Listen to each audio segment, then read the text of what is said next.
What's up guys, this is Adam from 3dmodelsworld.com, and today in this video I want to share with you another cool tool we created at 3D Models World, and this tool called PBR Shader Maker. And I think this tool gonna save you a lot of time and energy. And basically this tool, you can have whatever textures available for your projects, you can use that to create a PBR shader and assign it to your object.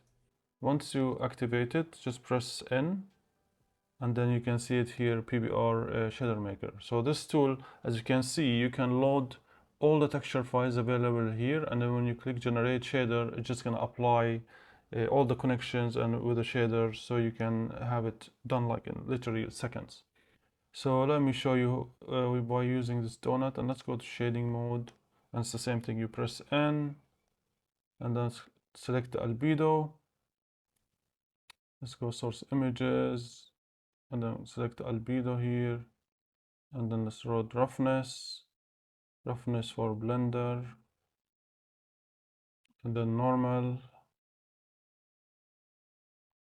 and then let's load ambient occlusion, and then cavity. You can see once you load the texture, it'll show you a check mark and put loaded, so you know which one.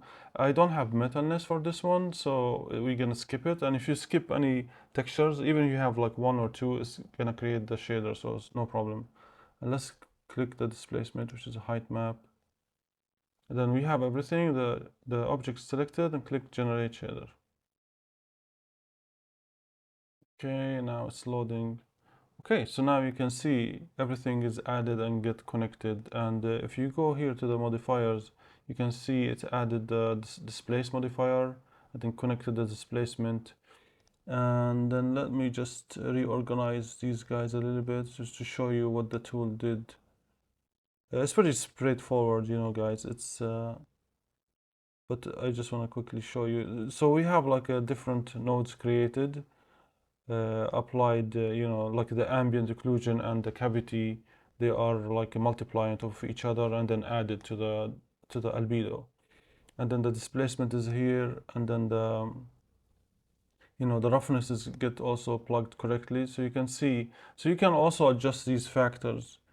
So now we have like these factors applied with the, you know, like 0.5 or 750, so you can adjust them to influence how much ambient occlusion and cavity apply to the albedo. So it's a very straightforward tool, as you can see, and I think it's gonna help you like save a lot of time and energy than manually try to recreate like the shader from scratch every time. And then you can select like multiple objects, and it's gonna apply it. And if you're not selecting anything, it's just gonna create the shader, and then you can just apply it to whatever objects you want.